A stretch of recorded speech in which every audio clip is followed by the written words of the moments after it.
क्रोध करने से क्या प्राप्त होता है? ध्यान से सुनना। आपको कभी क्रोध आए ना, तो जिस समय क्रोध आता है, गुस्सा आता है ना, उस समय घर में जो शीशा लगा हुआ है उसके सामने जाना, फिर अपनी शक्ल देखना उसमें, और गुस्सा जितना मर्जी करो पर नजर वहां रखना जब शीशे के पास में। क्रोधात् भवति सम्मोहः, सम्मोहात् स्मृति विभ्रमा, स्मृति भ्रंशात् बुद्धिनाशो, बुद्धिनाशात् प्रणश्यति। क्रोधात् भवति सम्मोहः, क्रोध करने से हमारी जो सम्मोहन शक्ति है, आपकी जो खूबसूरती है, चेहरा बिगड़ जाता है। देख लेना शीशे पे, पहले आपकी शक्ल कैसी थी और जिस समय आपको गुस्सा आया, क्रोध आया, उस समय आपकी शक्ल कैसी हो रखी है। सम्मोहात् स्मृति विभ्रमा, और रोज रोज क्रोध करोगे, क्रोध को अपने हृदय में वास दोगे, अपने मस्तिष्क में जगह दोगे, तो जिस प्रकार से आप भोजन करते हो, एक दिन एक मिर्ची खाई, दूसरे दिन बोलोगे नहीं तीखा नहीं लग रहा है, मैं तो बिना मर्च खा ही नहीं सकता। तो धीरे धीरे जब रोज रोज क्रोध करोगे, स्मृति भ्रंशात् बुद्धिनाशो, क्रोध करने से हमारी जो स्मरण शक्ति है, गुस्सा करने वाला जो व्यक्ति होगा, ध्यान देना, कहीं पर परख लेना, उसकी स्मरण शक्ति कमजोर हो जाती है, याददाश्त चली जाती है। स्मृति भ्रंशात् बुद्धिनाशो, और बुद्धि का जब नाश होता है, उसकी सोचने समझने की शक्ति खत्म। बुद्धि नाशात् प्रणश्यति, और जब बुद्धि का नाश हो जाता है तब फिर क्या होता है? आयु भी क्षीण हो जाती है, ज्यादा लंबे समय तक क्रोधी जो व्यक्ति होता है लंबी उम्र तक नहीं जीता है। तो क्रोधाग्नि दग्धा कुटिलाश्च कामिनः, एकाग्रचित होकर के यदि श्रीमद् भागवत का जो सप्ताह यज्ञ है, सप्ताह माने 7 दिन का यज्ञ है, और ये 7 दिन ही हमारे पास में है, जन्म लेने के भी और यहाँ से जाने के भी। 7 दिन से 8वां दिन नहीं है, दिन 7 ही होते हैं। दिन माने जो बार होते हैं ना, सोमवार मंगलवार, 7 ही तो है। तो 7वां दिन कहने का अभिप्राय है कि 7वां दिन माने नित्य निरंतर हम भक्ति से जुड़े हुए रहे, तो फिर क्या होगा? सप्ताह यज्ञेन कलो पुनान्यते, फिर कलयुग हमें परेशान नहीं करेगा। सत्येन हीना पितृमातृदूषका, तृष्णा कुलाश्च सर्वधर्म वर्जितः, ये दम्भिकाम शरणोऽपि हिंसका, सप्ताह मध्ये न कलो पुनान्तिते। सत्य नहीं है, जिसे सच बोलना पसंद नहीं है, और पितृ मातृदूषका, माता पिता का जो सम्मान नहीं करता है। फिर ध्यान देना, हमारे लिए सबसे बड़े देवता कौन है? माता पिता है, और माता पिता की कृपा से ही तो ये शरीर चल रहा है। माता पिता चाहते तो बचपन में ही हमें चोर डाकू भी बना सकते थे, उन्होंने अच्छे संस्कार दिए, पर उल्टा हो जाता है। बचे पिता तो दंगम दंगा, मरे पिता तो पहुंचावे गंगा। बचे पिता तो न देवे मान, और मरे पिता तो देवे खान। जब तक माताजी पिताजी जीवित हैं, तो मेरे पिताजी हैं, मेरे बेबा और भाई, मैं कुछ ज्यादा दिन पिताजी। और जब शरीर पूरा हो गया तो सारे भाई लोग इकट्ठे हो गए, कंधे में उठा करके गंगा घाट ले जा रहे हैं। जिस समय पिताजी जीवित थे, माताजी थी, जब उन्होंने खाना था तब दिया नहीं, और मृत्यु के बाद तो बताओ तो छींटा ही चढ़ाना। भाई जब भात की थकोले में संतुष्टि नहीं हुए या छिटा में संतुष्टि बोले, तो हम तो कहते हैं मृत्यु के उपरांत कुछ मत करो, पर जिस समय तक माताजी पिताजी है सामने सेवा करो। जिंदा पितरों की सेवा बोलिए तो मनोवांछित फल की प्राप्ति हो जाएगी। मृत्यु उपरांत अब तो माफी मांगने का मौका भी नहीं है, कई सारी बातें होती है। माताजी ने पिताजी ने अपने जीवन काल में जो आपको कही होगी, आज आपको याद आ रही है, उस समय मेरे पिताजी ऐसा कहा करते थे, माताजी इस प्रकार से बोला करती थी। अब माताजी के पास में जाकर के, पिताजी के पास में जाकर के हम ये भी नहीं बोल सकते हैं कि माँ माफ करना, उस समय हमने तेरा कहना नहीं माना।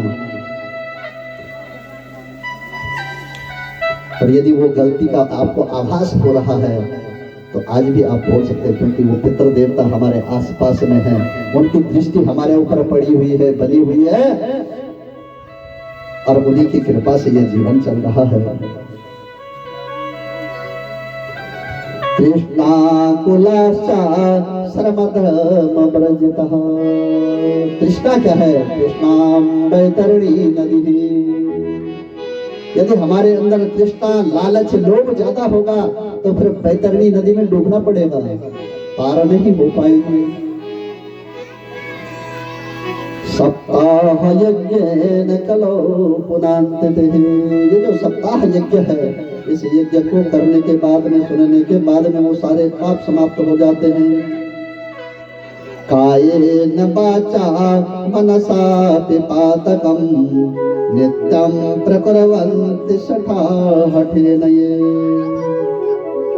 परश्वपुष्टा मलिना दुराशया सप्ताह यज्ञेन कलो पुनान्तिः। कायेन वाचा मनसा पिपातकं।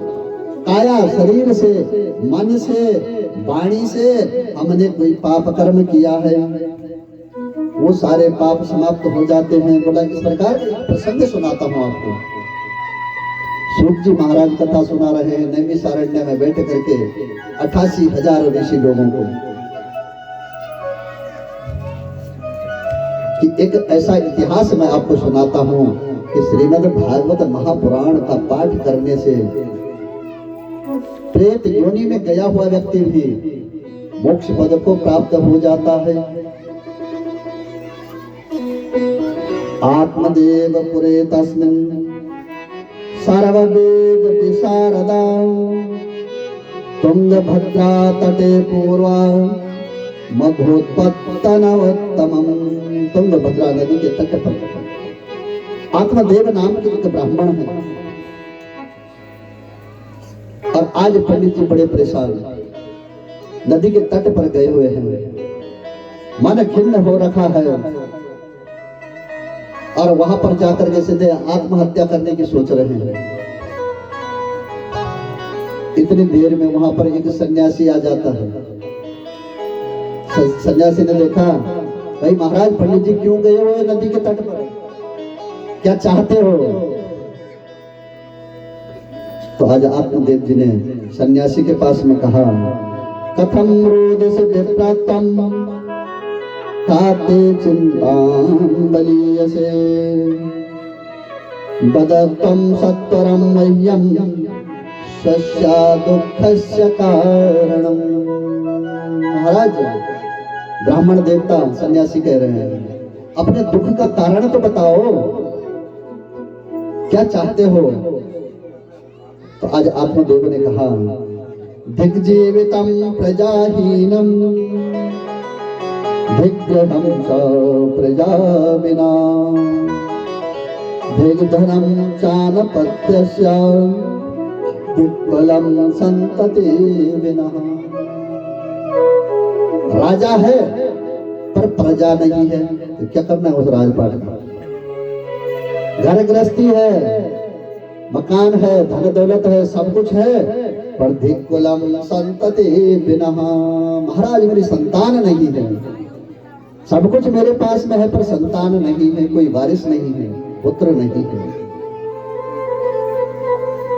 तो आप यदि हम मेरे ऊपर कृपा करते हो तो मुझे संतान प्राप्ति के लिए कुछ वरदान दो, कुछ उपाय बताओ। तो आज सन्यासी ने कहा, विवेकं तो समासाद्य त्यज संसार वासनम स्वर्ण विप्रा मया त्यज्या प्रारब्धम तो विलोकितम। अरे महाराज पंडित जी, संतान प्राप्ति के लिए शरीर को त्याग रहे हो। त्यागना है तो संसार की वासनाओं को त्यागो। मोह माया लोभ लालच इसको त्यागो ना। शरीर क्यों त्याग रहे हो? क्योंकि शरीर ही तो है और मनुष्य का सबसे बड़ा धर्म है शरीर रक्षिता धर्म। सबसे बड़ा धर्म है शरीर की रक्षा करना, क्योंकि शरीर से ही फिर पुनः धर्म स्थापित होगा। तो संसार की वासनाओं को त्यागो। जब वासनाओं से मुक्त हो जाओगे तो भगवान की प्राप्ति हो जाएगी, भगवत धाम मिल जाएगा। सप्त जन्मावधिम तव तत्र नैवचन वचः। ब्राह्मण देवता ने कहा, आप सब कुछ जानने वाले हैं, मेरा भाग्य देखो, मुझे पुत्र प्राप्त करवाओ। तो सन्यासी ने कहा, महाराज मैंने आपका भाग्य पढ़ लिया है। यदि आपको पुत्र प्राप्त हो भी जाएगा, भाई पुत्र होना और पुत्र का सुख प्राप्त होना ये दोनों अलग बातें हैं। संतान है, बेटा है घर में, पर बेटा आपको सुखी नहीं रख रहा है, दुख दे रहा है। 4 प्रकार के पुत्र बताए भागवत में।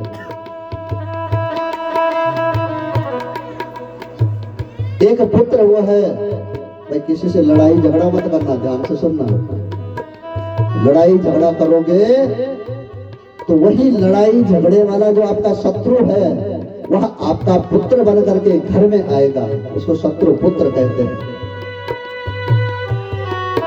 और पिछले जन्म में तो आपने खूब लड़ाई झगड़ा की थी, मारपीट की उसके साथ में, और जब बेटा बन करके घर में आया तब कुछ नहीं बोल पाओगे, ये शत्रु पुत्र होता है।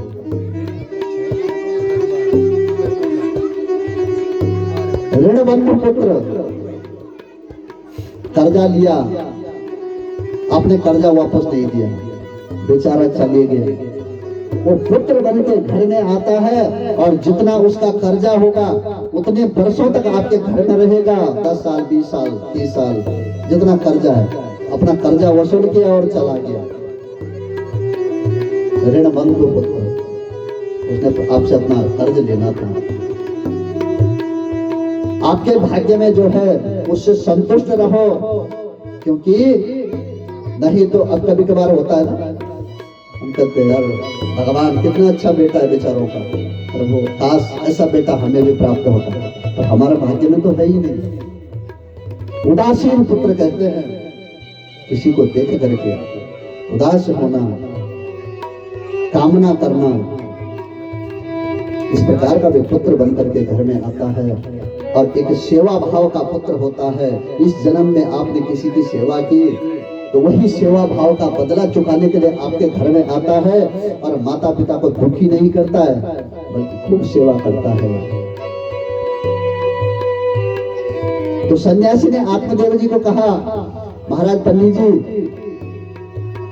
इस जन्म की तो बात छोड़ो, पर 7 जन्मों तक आपके भाग्य में पुत्रो नैवचन वचः, पुत्र प्राप्त हो जाएगा, पर पुत्र का सुख प्राप्त नहीं होगा। क्या करोगे ऐसी दृष्टि में? तो आत्मदेव जी ने कहा, महाराज आप योगी हैं। एवं मुक्ता योगी विप्रस्तु गृहमागत पत्यापाणो फले दत्त्वा स्वयं यातस्तु कुत्रचित्। बोला, महाराज आप योगी सन्यासी हैं, आपके सामने मैं शरीर त्याग रहा हूं और ये पाप आपको भी लगेगा। आप सामर्थ्य हैं, समर्थ को नहीं दोष गुसाएं। आपके अंदर सामर्थ्य है, आप अपने तपोबल से मुझे पुत्र प्राप्त करवाओ। तो सन्यासी ने कहा भाई ठीक है, नहीं मानते हैं, ये फल ले जाओ। हाथ में उठा करके फल दिया, इस फल को अपनी पत्नी को खिला देना और तुम्हें पुत्र हो जाएगा। खुश होकर के आज आत्मदेव जी घर पे गए। घर में धुंधली नाम की इनकी पत्नी है। पत्नी के हाथों में फल दिया, बोला इसको खा लेना, इसको खाने के बाद में हमें बेटा प्राप्त हो जाएगा। और अपने आप पंडित जी चले गए। अब सद्बुद्धि और दुर्बुद्धि, खाली दिमाग शैतान का घर। धुंधली सोच रही है, मन में कुविचार आ रहे हैं। क्या कुविचार आ रहे हैं? फलभक्षेण गर्भासात् गर्भेनोदर वृद्धिता स्वल्पभक्षं ततो शक्तिर् ग्रह कार्यं कथं भवेत्। मैं फल खाऊंगी और कहीं फल खाने से मैं गर्भवती हो गई तो पेट बढ़ जाएगा, और पेट बढ़ जाएगा तो फिर खाना कहाँ खाऊंगी? पेट में तो बच्चा है। घर के काम कैसे होगा?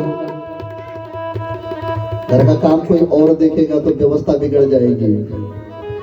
प्रसूतौ दारुणं दुःखं सुकुमारी कथं सहा। और बच्चे को जन्म देने के बाद में बोलो शकल भी तो बिगड़ जाती है, मैं क्यों खाऊं फल?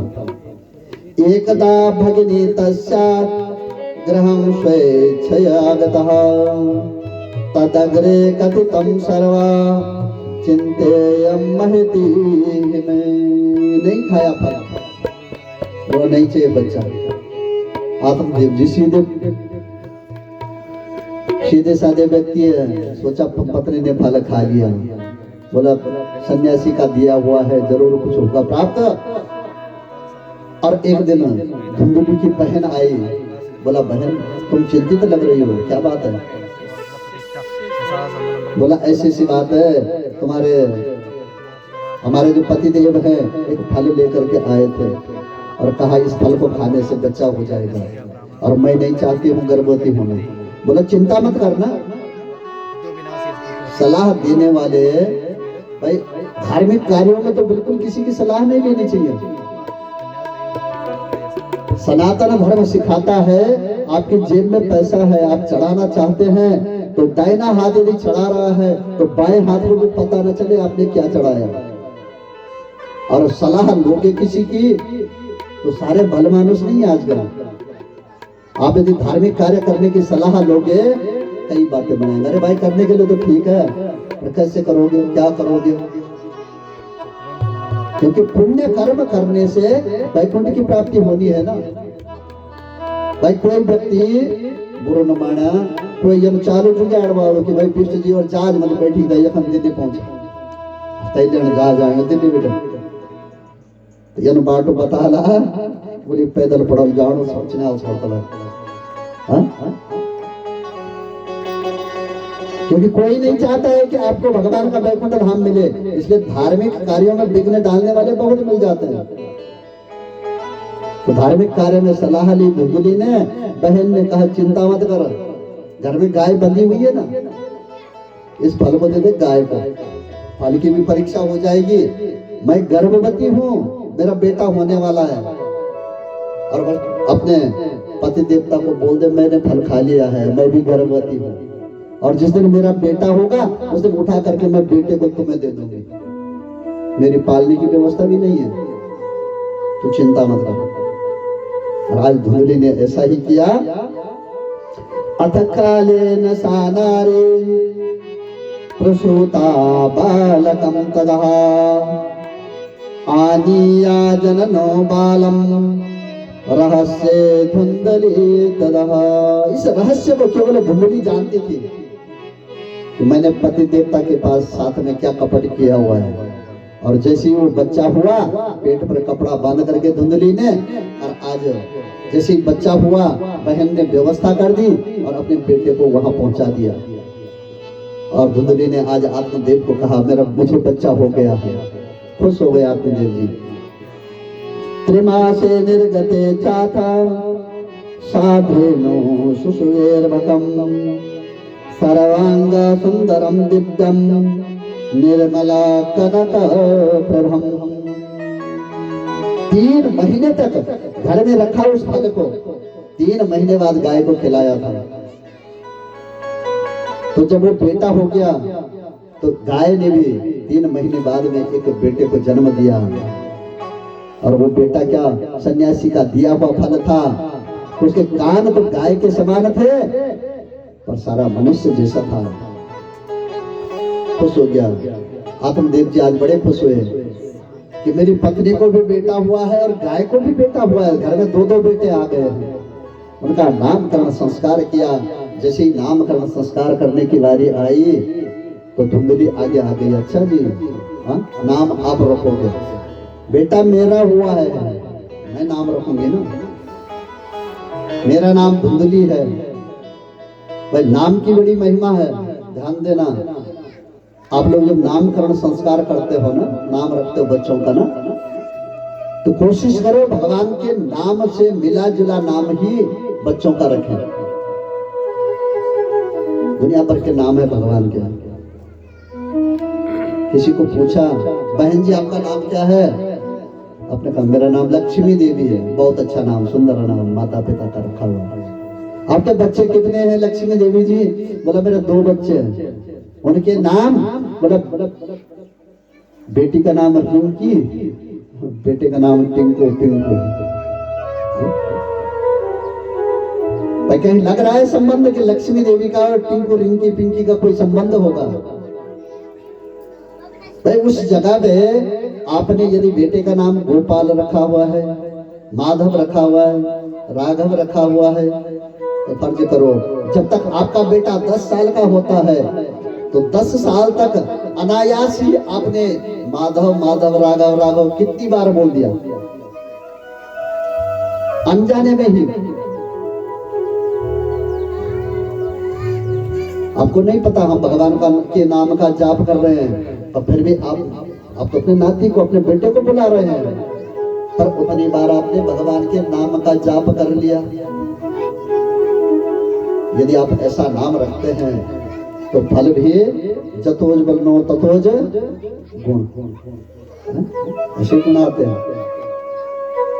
और यदि उल्टा पुल्टा नाम रखोगे तो फिर गुणों का आदान प्रदान भी वैसे ही होगा।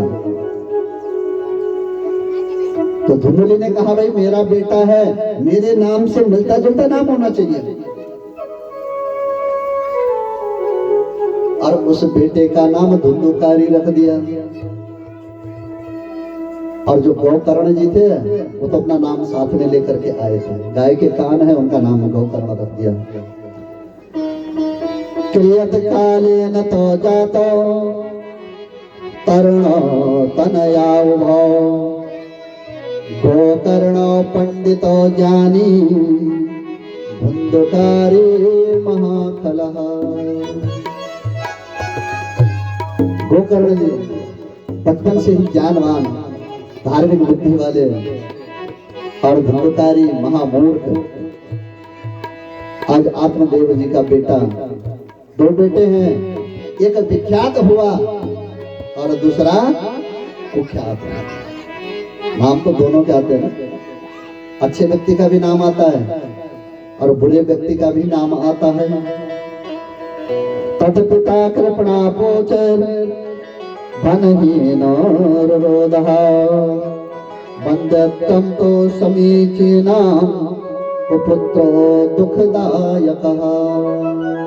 जब कुपुत्र घर में होता है तो कितना दुख मिलता है, माता पिता को कष्ट पहुंचाता है, बड़े दुखी होते हैं माता पिता। एकोपि गुणवान पुत्रान निर्गुणोपि सतैरपि एकश्चंद्र तमोहन्ति न च तारा च सर्वरिः। घर में एक गुणवान पुत्र है, अच्छा पुत्र, अच्छा बेटा है आपका, तो किस प्रकार से है? जिस प्रकार से आसमान में चंद्रमा आता है ना, तारे तो हजारों टिमटिमा रहे हैं पर प्रकाश नहीं होता है, और एक चंद्रमा के आने पर प्रकाश हो जाता है। उसी प्रकार उन अवगुणी निर्गुणी पुत्रों का क्या करना है? उनसे बढ़िया एक पुत्र हो और गुणवान पुत्र हो, फिर ख्याति प्राप्त होती है। तो जब ये बेटा दुख देने लगा धुंधकारी, तो आज आत्मदेव जी घर छोड़ करके चले गए, संन्यास ले लिया। भगवान की भक्ति करने के लिए जंगल में निकल गए। बोला सन्यासी ने बोला था बेटे का सुख तेरे भाग्य में नहीं है। और गोकर्ण जी भी अपनी पढ़ाई लिखाई करने के लिए निकल गए घर से गुरुकुल में। धुंधकारी घर में भाई हमारी जब इच्छा पूर्ति नहीं होती है तो फिर ताड़ना बड़ा हुआ। माता को डरा करके धन संपत्ति दी, घर में वैश्याओं का आना जाना, उल्टे कर्म करना। स्त्रीणाम नैव तो विश्वासम दुष्टानाम कारयेत् बुधा, विश्वासे या स्थितो मूढ़ा सा दुःख परिभूयते। माता जी को भी मार दिया, वैश्याओं को ला करके घर में रखा। अब वैश्याओं की धन पूर्ति के लिए, इच्छा पूर्ति के लिए धन चुरा करके ला रहा है। और उनकी पूर्ति करने के लिए आज इन्होंने विचार किया कि ये चोरी करके धन घर में लाता है, हम भी किसी दिन फंस जाएंगे। और पकड़ करके आज धुंधकारी का भी राम नाम सत्य कर दिया। अब क्रियाक्रम करने वाला कौन? गोकर्ण जी भी घर में नहीं है, वैश्याएं भाग गई। माता जी को अपने हाथों से मार दिया था, पिताजी संन्यास लेकर के निकल गए। तो धुंधकारी प्रेत योनि को प्राप्त हुआ। सुना गोकर्ण जी ने कि भाई मर गया है, तो भाई के निमित्त गया में जाकर के श्राद्ध कर्म किया। सोचा भाई को मुक्ति मिल गई होगी। वापस गोकर्ण जी आते हैं तो आज प्रेत बन करके धुंधकारी प्रकट होता है और गोकर्ण जी को कहता है अहम भ्राता तदेयोस्मि धुंधकारी नामतः स्वकीयेन दोषेण ब्रह्मत्वं नाशितं मयः। भाई तुम यदि मेरा उद्धार करना चाहते हो, मैं प्रेत योनि में पड़ा हुआ हूँ। तो गोकर्ण जी ने कहा भाई मैंने तो तेरे लिए श्राद्ध कर्म किया था काशी जी में, गया में। बोला मुझे मुक्ति नहीं मिली। बोला अब कैसे मुक्ति मिलेगी? तो धुंधकारी ने कहा मुझे नहीं पता, मैंने तो इस संबंध में कभी पढ़ा ही नहीं, सुना भी नहीं। अब तुम जानो। आज प्रातः काल गोकर्ण जी भगवान सूर्य का स्मरण करते हुए, कि महाभारत का युद्ध हुआ था ना, और महाभारत का युद्ध जब निपट गया तो भगवान से आज युधिष्ठिर जी पूछ रहे हैं महाराज सबसे बड़ा तीर्थ कौन है दुनिया में? सबसे बड़े देवता कौन है? और सबसे ज्यादा खुशी मनुष्य को कब प्राप्त होती है? मैं आपके मुखारविंद से जानना चाहता हूं। तो भगवान ने कहा कुरुक्षेत्र समम तीर्थम